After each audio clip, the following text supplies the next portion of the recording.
Hello and welcome to Cloud Forest Vibes. My name's Bobby, and this is how I grow orchids and carnivorous plants.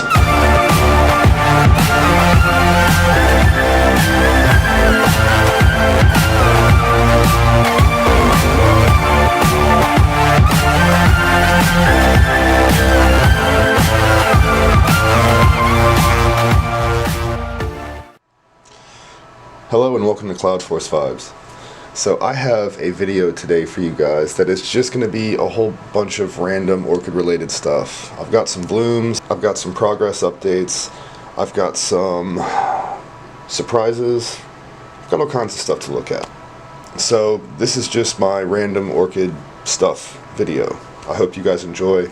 I was watering this morning and going through, and I actually got distracted by some stuff, so I figured I would just take the camera around with me, show you guys a couple things, have a chat about it, and go from there. So thanks for joining as always. I do appreciate you all, and here we go. This is the video. First and foremost, we're going to start here. This is my newest Sophronites cernua little specimen that I got from Andy's Orchids not too long ago. This thing stinks. Every time I water it, it almost makes me gag out. It is time to come off the stick, and unfortunately, when I was watering today, I noticed that this plant was just riddled with little baby snails. I'm pretty sure they probably arrived on here and I just didn't catch it. I did not notice. So I started looking around at a couple of the plants around it, and that's when I noticed that now I have snails.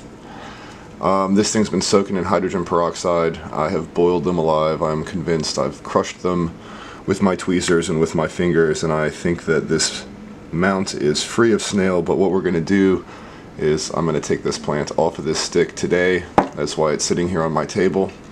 And I have been going through a bunch of other plants looking for snails, and I actually found a couple other things. So let's get back to the grow tent and we'll take a look at those.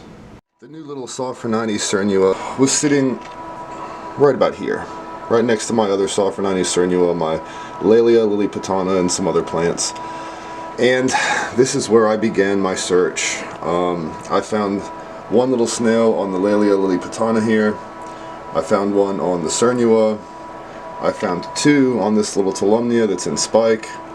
I've taken care of all those. I've soaked everything in peroxide, and I am just going to keep monitoring everything. I have a feeling that the little snails are on this stuff. They're all over the place probably, so I'm just going to have to stay vigilant. I have soaked pretty much everything in this corner with peroxide already.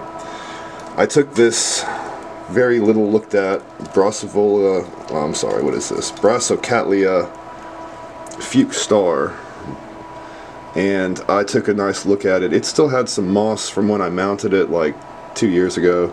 So I plucked that moss off, and I noticed that some of the roots down here, I don't know if you can see it, let me get a better angle.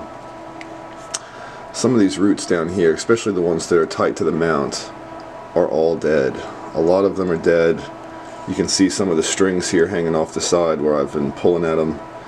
And this plant from midway down is really not that happy. From midway up, it's doing really good.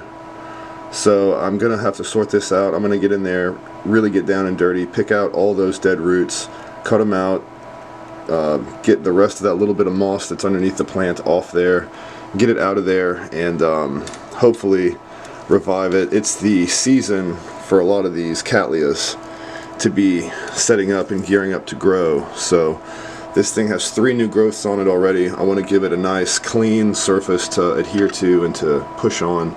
My Laeliocatlia yellowbird, LC yellowbird here, is doing the same thing. It's got lots and lots of new growths, getting ready to push up off of its growths from last year. And you know, the other Cattleyas, little miniatures I have, are doing the exact same thing. So I'm going to go through everything here very shortly. This is the year that things are going to get freshened up, and these are my first few signs that that needs to happen. So everything's going to get the moss looked at, everything's going to get the moss replaced that needs it. Things might get remounted, shuffled around. I just took a plant here out of the pot today. That was my Sischwenfia Horicii, and now that is living on a mount back here in the shady realm with everything else. and I think it's going to do a lot better. It's a climbing, rambling little plant. Let me just dig that out. So yeah, this is my little Sichuanfia Horichii that used to live in that little pot, and I think it looks a whole lot better on this mount. I don't know about you guys, but it's a rambling, climbing little thing. The roots were doing 50-50. The roots last year were great. It pushed a bunch out down into the pot. The pot was getting a little smelly. This thing likes to stay moist, and I put a little bit of sphagnum moss in there, and it went off very, very fast. So I've got this thing here mounted with some zombie moss now, really loosely packed on there, really not tight at all, to give it the moisture it needs. It might have to get sprayed quite a bit during the summer. It does like to stay moist, but I think it's going to do a lot better on this mount than it was doing in the pot. So that's Sichuanfia Horichii. It's got a bunch of new growths, pushing on new roots as we speak, all throughout. We'll have to keep an eye on it together. Didn't bloom this year. I think it just is unhappy. Still acclimating to my environment, and I'm still trying to get it right, but it is doing okay now. So another thing I've talked about lately is I've seen a decline on a couple of my Tolumnia hybrids. The big one here and this one here. Not sure if it's caused by snails. I have not found any yet, but what I've been doing is I've been going through them one by one out here in my little workspace, and I've been cleaning them up. I was looking for snails on this larger one, and I did notice that I've got some other issues on this as well. I had some older areas down here at the base of the plant that were starting to go, where old fans have died off, and it just leaves the dead little nubbin down here. I don't know if you can see it or not, but I've got a couple of them. I'm trying to get those out of here and clean it up, and I noticed that there are some dead roots associated with that as well.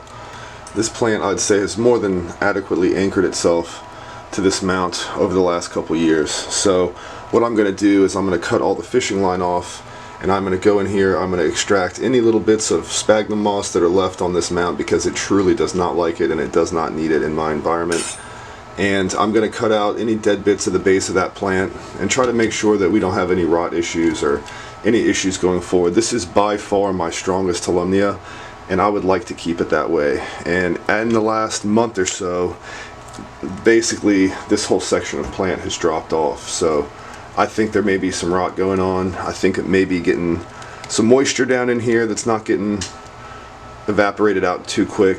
As you see, if I pick a little bit, there's still some sphagnum moss here, and I really don't like to use moss with my Tolumnias. So that is that. I've got this one out now. I'm going to probably do these two plants next, go through them, cut off the fishing line, and just clean up the basal areas of these plants, because again, they both need it. This one used to be triple the size. It is pushing on some new growths, but I want to catch this while I still have this plant, because I do love them both. Really do like my Tolumnias. So that is that. Some other things going on. Let's look at some blooms. I've got the Ionopsis utricularioides here, and it is just absolutely beautiful. It is doing its thing, opening up flower after flower after flower, and I mean, that is just so awesome. Love this bloom. Really, really excited to see this plant doing okay. And yeah, that's my Ionopsis utricularioides. It's still probably a week or so from being fully bloomed out. I will definitely show you guys when it is, but that is lovely, isn't it? Really neat little plant. Beautiful blooms. Over here, we've got the Dyneema polybulbin, and it really is putting on quite a show for us. I cannot tell you how lovely the fragrance is in this corner of the grow tent between this and the Dendrobium hemimelanoglossum. They are right next to each other, and again, with this many blooms on this plant, the fragrance is a lot better. It's very faint if there's only one or two blooms, but I definitely get much more fragrance now. This thing has 10 or 11 blooms on right now, several more to come, and yeah, that is our Dyneema polybulbin. Awesome, awesome plant. If you guys do not have this plant, you need it in your collection. I promise you, it's easy to grow. It can grow potted, mounted, on a pole, whatever you want to do with it. It will grow. Super easy. The Hemimelanoglossum, got the name right this time, is doing its thing. It's opening flower after flower. And I did notice it is actually doing kind of a funny thing, so let me see if I can zoom in and show you guys. But these buds aren't all opening like, you know, buds. They form, they're closed, and they open up and they turn into these lovely flowers. But this spike here, the buds are a little bit deformed. They're actually growing open, so they're starting off looking spidery and weird and deformed, and they actually are ending up being relatively pretty blooms. I mean, they're not really deformed that badly once they get big, but that is not how they should be. So this is what should happen. They should be buds and they should open just like we know, but it is doing something funny on this spike, and I just cannot explain it for the life of me, but it is working out in the end, so I can't complain too much. So this thing right here is our Oncidium or Miltonia Phymatochila spike.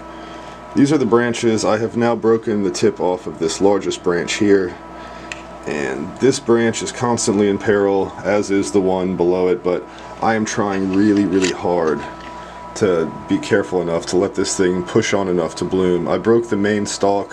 Who knows how big this thing would be today and how many branches it would have, but what we do have is 3, and it is pushing on quite nicely, and I am really hoping I don't bungle this thing and screw it up for all of us, because it is going to be really awesome. Speaking of really awesome, I have more really awesome news. This is my Dendrobium Lodogessii variegated, and it has finally started showing buds. I've got 1, 2, 3, and 4 buds on this little plant, and I am over the moon. I absolutely love this plant. More big news in the resting Dendrobium world. This will be a first time bloomer for me, again, as long as I don't mess it up. This is my Dendrobium unicum that I got from Tarzan last year. I almost broke this cane. I broke about halfway through it, and it healed itself miraculously. It formed a callus and kept pushing on and on and on. So what's happening here is on every little joint, maybe you can see it here the best. I'll zoom in. We're starting to get our little nubbins. And this is a great sign. Oh, don't drop the plant. So I've got lots and lots of nubbins starting to form on this thing, and again, it is exciting. So that is our Dendrobium unicum. It will be a first time bloomer for me, and I am thrilled about that. The new Dendrobium senile is doing okay, but I was looking at this a little bit earlier. This is my new little Dendrobium hecoense, and this plant is just doing awesome. It's got a bunch of new growths coming on it. I don't know if you can see that, but I think I have about 6 or 7, and I'm not sure, but back here on this bulb in the back, that little green speck is about halfway up that bulb, and I don't think that is a growth. I think we might have a chance of seeing a bloom on our new Dendrobium hecoense this year, and that is awesome. I was not expecting that. Again, I got this from Tarzan not very long ago. It has not been with me very long. This kind of got messed up by my mouse as well. It had about 3 or 4 more new growths on it at one point in time, but they got absolutely devastated by the mouse that was in here. So a couple plants did. The Dendrobium dichioides got munched. As you know, my Lepanthes dodsonii got absolutely devastated. And yeah, what else happened? Oh, and this Lepanthes, the other Lepanthes I have in here, the auriculata, this thing got absolutely demolished. For some reason, the mice really liked the new growths, and they were just devastating. I have 1, 2, 3, 4, 5 new growths pushing on this plant again, thankfully. But it would have 8 right now if it weren't for the mouse, because there was 3 already on there. So a lot of times when you cause some trauma, the growths will go backwards. So this is a really small leaf in comparison to what we have going on here, which is exactly what's happening with my Dodsonii in the tank. We'll take a look at that plant here in just a minute. But yeah, it is starting to recover. A lot of things that got hurt by the mouse are starting to recover, so that is a good thing. I believe that most of the rest of the news that I have for you guys is in my tank. So let's start to make our way that way, and we will check out what is in there and what I've got going on. So welcome to the tank. There is several really cool things to talk about in here. Let's talk about this first. I've got this new little Lepanthes insectiflora here. I got this thing from Tarzan not very long ago, and I don't know if you can see this or not, but right where my finger is here, it is getting ready to open up its first bloom. Did not take long. It is bright red, at least on the outside so far. I'm very, very excited to see this. It is a cooler grower, so it's probably really happy this time of year for me. And yeah, that is my new Lepanthes. I got this from Tarzan, and it is growing really, really well so far and about to bloom. So that is some really exciting news. First time bloomer for me, clearly. And yeah, you guys will be involved. We should see this thing very, very soon. Something else that we're going to see here before too long is our Bulbophyllum speciosum. Its first spike here for the season, hopefully not its only spike, is progressing quite nicely, and we should have it with us probably in about a month. This thing, once it starts to take form and take a little bit of color, it really does not take too long. They are pretty quick growing spikes. Another quick growing spike that really took me for surprise is this. My Masdevallia exquisita has already opened up its second flower. This thing grew like a rocket, I tell you. I'm really ecstatically thrilled about this plant. It's doing so well right now. And if I can get it out of here a little bit better, you'll be able to see just how pretty this plant is with two blooms on. Masdevallia exquisita, and believe it or not, I have two more spikes coming, so I don't know how long these flowers last. It's been open for a little over a week already. This one's maybe a day or two in, but we've got another spike forming down there and another one further over there, so there is a chance that we will have 3 or 4 blooms, I would say, on this plant at one time, which is awesome. My Masdevallia garciae up here opened up its second bloom yesterday as well, so now we have 2 lovely yellow and purpley burgundy brown Masdevallia blooms hanging out together, and a third one right behind it that is also not too far behind. So I don't know how long these last. They are pretty waxy. They may actually last fair amount of time, so again, there is a chance that we will see 3 blooms on this awesome little first time blooming Masdevallia as well. My biggest news in this tank right now is this little Masdevallia. This is my little Masdevallia patriciana. This is the one that came to me in the summertime and dumped all but 2 leaves. Almost died. It grew really well for me this season. I recovered it, and I looked in here the other day and I absolutely cannot believe my eyes. But this crazy little plant is actually going to bloom, or it's trying to bloom at least. Hopefully this bloom hangs in there. I don't see any other spikes. I am going to let this thing flower if it wants to. It's growing new roots down here. You can see them nestling into the mount and in through the live moss. It's growing really well. And again, yeah, this is a really beautiful flower. I am so thrilled. I have actually managed to save a Masdevallia and bloom it, so this is great news. Still absolutely no signs at all of our Masdevallia Winlandiana coming into bloom, which is a little disappointing. This is a really happy and healthy plant. It's really big. I would expect this thing to bloom this year for me, but I have not seen anything yet, so we will keep trying. But really big news, considering my absolute failure record when it comes to Masdevallia orchids. I cannot tell you how good it feels to actually have 2 right now in bloom and the potential for a 3rd right now. So really great year when it comes to these plants. Really big milestone. We've still got our little Cuthbertsonii buds with us. They last so long. These flowers are so awesome. And this growth up here is in fact pushing on a bud. the point just broke through the top. So I am super excited. About a month and a half or so, we will have another flower. I hope that these two are still on there.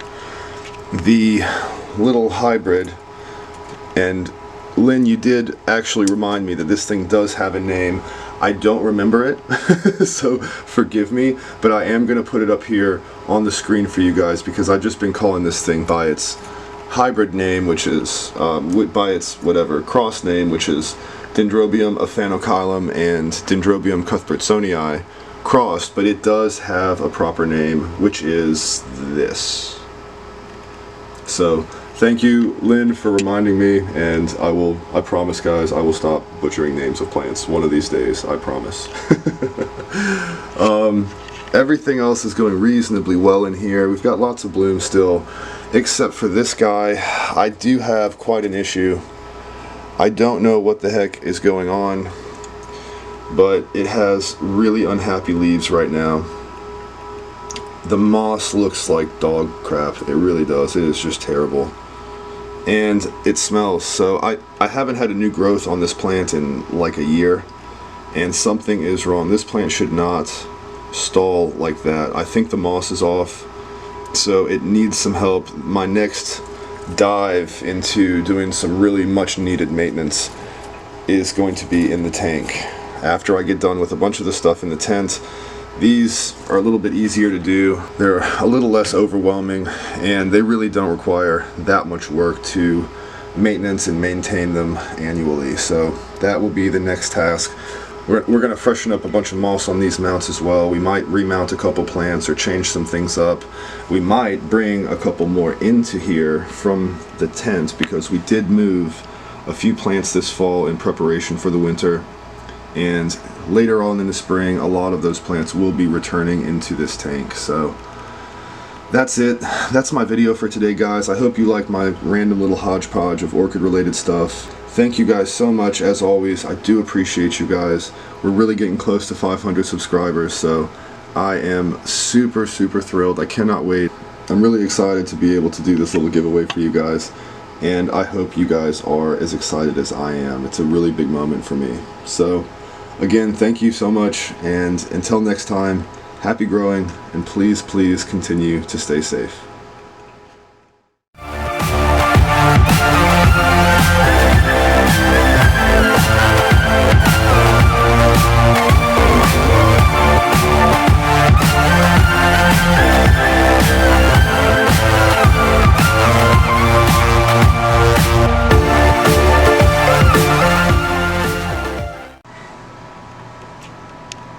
I just had to share this with you guys. Whenever you close the door, the steam builds up in there and it really goes ape.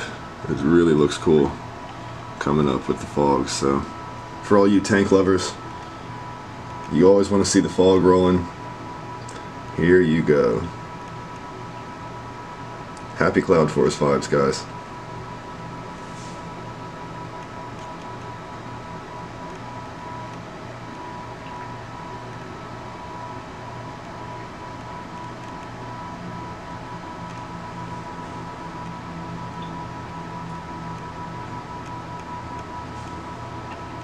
See ya.